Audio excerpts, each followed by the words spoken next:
गौरव चौटाला, आप देख रहे हैं न्यूज 18। 2024 लोकसभा चुनाव का शोर थम गया है और मीडिया द्वारा एग्जिट पोल भी एक जारी किया गया है जिसमें भाजपा की पूर्ण बहुमत की सरकार बता रहे हैं। तो वही अगर बात करें तो इंडिया गठबंधन की, तो इंडिया गठबंधन ने एक अपनी संयुक्त मीटिंग कल की थी जिसमें दावा किया गया है कि पूर्ण बहुमत की सरकार कांग्रेस की या इंडिया गठबंधन की बन रही है। आज इसी बीच हमारे साथ में मौजूद है चरथौल विधानसभा से विधायक पंकज मलिक। इनसे बात करेगी कि क्या आंकलन है इनका और क्या ये एग्जिट पोल है, कितना ये सही है इनको और कितना ये गलत है। विधायक जी, स्वागत है आपका न्यूज। धन्यवाद। विधायक जी, एग्जिट पोल आया है, कितना सही मानते हैं इसको? देखिए, न्यूज जो है, जब न्यूज आती थी तो गांव का आदमी, चाहे समाचार पत्र हो या इलेक्ट्रॉनिक मीडिया हो, पूरा उस पर यकीन करता था, विश्वास करता था। पर आजकल पिछले कुछ वर्षों से जिस तरह से चुनाव के अलावा भी न्यूज जब आती है तो उसमें सरकार का प्रभाव दिखाई देता है, तो लोगों का मन उससे हट गया। बड़ी साफ सी बात है। और आप एक बात बताइए, जो लोग जिस विधानसभा में, जिस लोकसभा में रहते हैं, सही जानकारी उनको है या बाहर से आए हुए एक व्यक्ति को जानकारी है? जनता ने पूर्ण ताकत के साथ अपने समर्थन को गठबंधन को देने का काम किया है, इंडिया गठबंधन को। अब मैं क्षेत्र में था अपने, हमारे मुजफ्फरनगर, चाहे लोकसभा हो, सहारनपुर हो, कैराना हो, बिजनौर हो, मेरठ हो, अमरोहा तक, कोई भी विधान लोकसभा हो हमारी, उधर मैं कन्नौज रहा हूं, लखनऊ रहा हूं। आप रायबरेली की बात कर लो, अमेठी की बात कर लो, फिरोजाबाद की बात कर लो, संभल की बात कर लो, आप मुरादाबाद की बात कर लीजिएगा। जनता ने बहुत अच्छी संख्या में भारतीय जनता पार्टी की कुनीतियों के खिलाफ, सरकार के विरोध में इस बार इंडिया गठबंधन को समर्थन देने का काम किया है। और आप अभी हमारे गठबंधन के नेताओं की मीटिंग हुई, उन्होंने जो कहा बिल्कुल सही है, पूर्ण बहुमत की सरकार इंडिया गठबंधन की आ रही है। आप एक बात देखिएगा, जिस तरह से बार बार मीडिया द्वारा दावा किया गया कि सरकार भाजपा की आ रही है, वो गलत तरीका था। मैं तो आपसे बहुत उम्मीद करता हूं चौटाला जी कि आप बहुत अच्छे पत्रकार और निष्पक्ष रूप से दिखाते हैं, लेकिन बहुत सारे लोग हैं जो सत्ता से प्रभावित होकर के न्यूज को दिखाते हैं।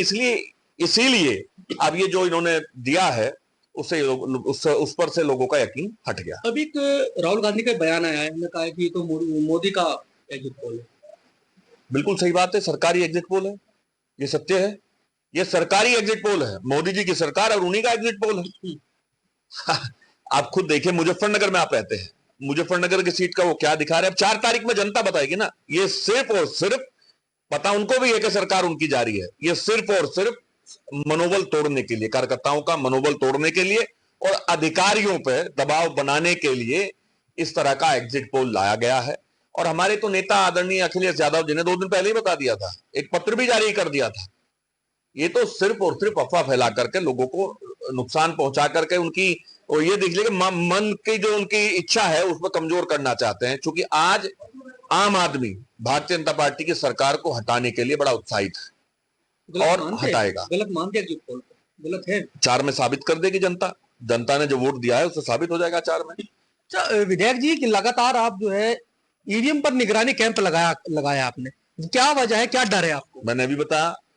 देखिए, बहुत सारे अधिकारी बहुत अच्छे हैं, लेकिन सरकार में तरह तरह के लोग हैं, और यहाँ के जो हमारे विरोधी लोग हैं वो बार बार उनका ये कहना, जीतेंगे तो हम कहते हैं लोकतंत्र में विश्वास रखते हुए कि जिसको जनता ने वोट दिए वो जीतेगा, वो कहते हैं हम जीतेंगे। काम उन्होंने कुछ किया नहीं। तो इसीलिए अगर हमने निगरानी कैंप लगाया है, लोकतंत्र में जनता का जो सहयोग है, जनता वहां बैठी है, अपनी जो उन्होंने ताकत, आशीर्वाद हम लोगों को दिया है, उसके लिए वहां बैठी है कि उनकी ताकत चोरी ना हो जाए, उनका अधिकार चोरी ना हो जाए। तो उसमें क्या गुनाह है? चोरी कौन करता है? चोरी कौन करता है? आपने बहुत सारे मामले देखे होंगे। चोरी वो करता है जिन्होंने यहाँ जिला पंचायत के चुनाव में, जिन्होंने यहाँ नगर पंचायत के चुनाव में, जिन्होंने यहाँ प्रमुखी के चुनाव में, जिस तरह से वोट किसी के पास ज्यादा थी और जीत कोई और गया था। आप तो गवाह थे, याद होगा आपके, कुरकाजी का प्रकरण याद होगा। बहुत सारे ब्लॉक प्रमुख ऐसे थे कि बनना कोई था, जीत कोई गया। आपके याद होगा सोसाइटी के चुनाव में नामांकन होने के बाद आधों से ज्यादा के नामांकन कैंसिल कर दिए, निर्विरोध जिता दिया। ये लोकतंत्र है।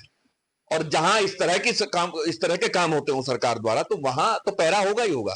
और पहरा अगर कर लिया तो गुनाह क्या है मेरे भाई, बताइए आप। लगातार एक ही बात आती है कि भाई समाजवादी पार्टी है या बहुजन समाजवादी पार्टी, कोई भी चुनाव हुआ क्या भाई ईवीएम पे पहरा सबसे पहले लगाएंगे। हाँ, तो लग तो रहा है, क्या दिक्कत है उससे? विपक्ष में आने दो भाजपा को, पता लग जाएगा आपको, वो पहरा लगाएंगे क्या करेंगे। भाजपा से आज उन्हें महंगाई महंगाई नहीं दिखती, तब सिलेंडर सिर पर लेकर के घूमते थे, सब्जियों की माला पहन करके घूमते थे। आज सारी चीज भूल गए हैं वो। तब तो रोजगार की बात करते थे, आज बेरोजगार व्यक्ति आत्महत्या करने के कगार पर है। अग्निवीर ने लोगों की सांस, जिनकी इच्छाएं थी उनकी इच्छाएं खत्म कर दी, उनकी सांस रोकने का काम कर दिया नौजवान की। नौजवान मेहनत करे जाए 4 साल की नौकरी पे। भाजपा प्रत्याशी डॉक्टर संजीव बालियान लगातार कहते हैं, चुनाव में भी कहते थे, पहले चरण में मतदान हुआ है मुजफ्फरनगर में, और कहते थे कि पछुआ हवा चल रही है, कीड़े मकोड़े सब मर जाएंगे। जनता को कीड़ा मकोड़ा कह रहे थे क्या?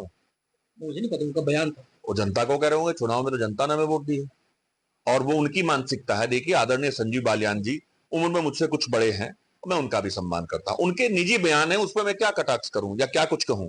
मैं तो सबका सम्मान करता हूं। हाँ, आज भी कह रहा हूं, चाहे कितना भी बड़ा एग्जिट पोल आया हो, जनता ने जो निर्णय दिया है वो 4 तारीख में खुलेगा, हम उसे स्वीकार करेंगे। इनके एग्जिट पोल को हम स्वीकार नहीं करेंगे। अच्छा, आंकलन क्या है आपका, कितनी वोटों से आप जीत मान रहे हैं? देखिए हमारे यहाँ 5 विधानसभा है, 5 विधानसभा को मिलाकर के उसके सांसद संजीव बालियान जी हैं। जनता में, जातियों में, अलग धर्म के लोगों में, हर वर्ग के लोगों में, आप ही के चैनलों ने, आप ही के यूट्यूबर चैनलों ने दिखाया है बहुत सारा कि आदरणीय संजीव बालियान जी का बड़ा विरोध था। मेरा तो कोई विरोध नहीं था, मैं चरथावल से विधायक हूं, 2-2.5 साल हो गए, मेरा कोई विरोध नहीं था। मुझे पूरी उम्मीद है कि सबसे पहले जीत की शुरुआत चरथावल से होगी और अच्छे मार्जिन से होगी। हम लोगों ने चूंकि लोगों के बीच में गए हैं, हम लोगों ने किसान की, नौजवान की बात करने का काम किया और भारतीय जनता पार्टी ने किसान को ठगने का काम किया, आतंकवादी बताने का काम किया, लखीमपुर खीरी में कुचलने का काम किया, नौजवान को धोखा देने का काम किया, उनकी भावनाओं से के साथ खिलवाड़ करके अग्निवीर देकर के आए, ठेंगा दिखा दिया, रोजगार मिल नहीं रहा, 4 साल की नौकरी देने का काम करते हैं। अरे बहुत सारे कर्मचारी हमारे पेंशन के लिए लड़ रहे हैं, उनकी बात भी गंभीरता से नहीं सुनी इन्होंने। शिक्षा मित्र लखनऊ तक गए, टीचर्स लखनऊ तक गए, वो भर्तियों के जो अलग अलग मामले चल रहे हैं, आज तक कोई भर्ती क्लियर ही नहीं कर पाए और ये चाहते हैं कि जीत भी जाएंगे। नहीं, बहुत बड़ा विरोध है। अभी जब परीक्षा लीक हुई थी, इन्हीं सांसद जी के पास लोग गए थे, एक पत्र भी नहीं लिखा था अपनी सरकार से, एक पत्र भी। सरकार यही तो लिखना था कि इस प्रकरण की जांच की जाए, नहीं लिखा था। नौजवान बच्चे मेरे पास आए थे, मैंने पत्र लिखा था, उनकी मदद की। अब जो हमारे दर्शक है वे आपसे सिर्फ इतना जानना चाहते हैं कि जो आप अपनी जीत का दावा कर रहे हैं लगातार, कि आपकी जीत कितनी वोटों से हो रही है? देखिए जनता हमारे साथ है, बहुत अच्छे मार्जिन से, परमपिता परमेश्वर की कृपा से, ऊपर वाले के रहम से इस बार मुजफ्फरनगर की जनता इतिहास लिखने जा रही है। बहुत अच्छी और शानदार जीत इंडिया गठबंधन के प्रत्याशी आदरणीय हरेंद्र मलिक जी की होने जा रही है। 4 तारीख में आप और हम फिर मिलेंगे और मुझे पूरी पूरी उम्मीद है ऊपर वाले पे और जनता पे, जनता के आशीर्वाद और ऊपर वाले की कृपा पे मैं फिर आपसे बैठ करके आपको लड्डू खिला करके 4 तारीख में आपका सम्मान भी करूंगा और बताऊंगा कि जनता ने कितना बड़ा सहयोग हमारा किया है।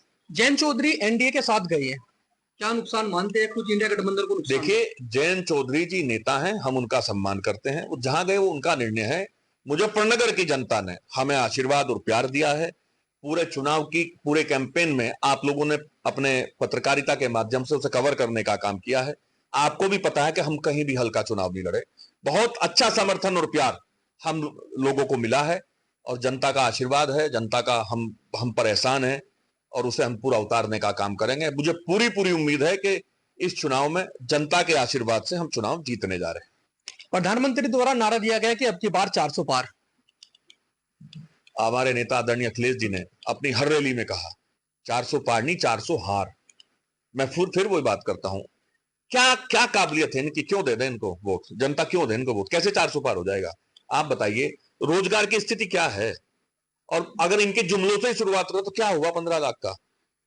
मेरे भाई, एक पत्रकार अगर स्वतंत्र पत्रकारिता करे तो अपने आप को सुरक्षित नहीं महसूस कर सकता, नहीं महसूस कर सकता। बहुत सारी घटनाएं पत्रकारों के साथ भी हुई, पुलिस के लोग मारे जा रहे हैं, महिला परेशान है, नौजवान परेशान है, और शिक्षा की बात करते हैं। शिक्षा का स्तर गांव में जाकर के देखिएगा, मैं तो बार बार सदन में उठाता हूं, स्वास्थ्य के बारे में सदन में उठाता हूं, जो ये कहते हो तो करते ही नहीं है। तो इन्हें क्यों वोट देगा नौजवान, क्यों महिला इन्हें वोट देंगे? अब की बार इनकी वोट नहीं। अच्छा बताइए, बात चल रही है रोजगार की, ये बात मंगलसूत्र की कर रहे हैं, हिंदू और मुसलमान की बात कर रहे हैं, कभी सेकुलर होने की बात करते हैं आदरणीय मोदी जी, और कभी बात करते हैं वो हिंदू और मुसलमान के और मंगलसूत्र की, कहते हैं कि पैसा मुसलमानों को दे दिया जाएगा। अरे यार, ये कोई बात है साहब? देखिए, जनता अब सब कुछ समझ चुकी है और मोदी जी और भाजपा का करनी और कथनी का अंतर जनता जान चुकी है और मान चुकी है। इसीलिए जनता ने इस बार गठबंधन के नेता आदरणीय अखिलेश जी के साथ रहने का काम किया है और पूरा मन बना करके उन्हें आशीर्वाद देने का काम किया है। और आप देख लेना, 4 तारीख में मुजफ्फरनगर भी जीतेंगे ऊपर वाले की कृपा से, यहां के जनता के आशीर्वाद की वजह से, और पूरे पश्चिम से लेकर के पूरब तक, उत्तर दक्षिण पूरे देश में आपको इंडिया गठबंधन की जीत की ढोल के नगाड़ों की आवाज दिखाई देगी। अच्छा, सुनाई देगी। कैराना लोकसभा में बड़ी चर्चा है कि बिल्कुल, हमारी प्रत्याशी हैं वो गठबंधन के और जीतेंगी। नौजवान हैं, पढ़ी लिखी हैं। हम अपने सभी समर्थकों से और समाजवादी पार्टी के एक एक कार्यकर्ता ने, चाहे यहां हो, चाहे वहां हो, चाहे सहारनपुर हो, पूरे पश्चिम में इंडिया गठबंधन के प्रत्याशी को लड़ाने का काम किया और हमें उम्मीद है कि राजीव अच्छे अंतर से चुनाव जीतेगी। तो विधायक जी का कहना यही है कि एग्जिट पोल जो आया है वो सरासर गलत है और ईवीएम पर जो इन्होंने अपना पहरा बिठाया, कहने लगे मैं अपनी वोट का चोरी का डर है। और फिलहाल इंतजार है तो सिर्फ एक बात का, वो है 4 जून, यानी कि 4 जून में ही भारत सरकार बनने जा रही है। किसकी सरकार बनेगी ये 4 जून में ही तय होगा। गौरव चौटाला, न्यूज़ 18, मुजफ्फरनगर।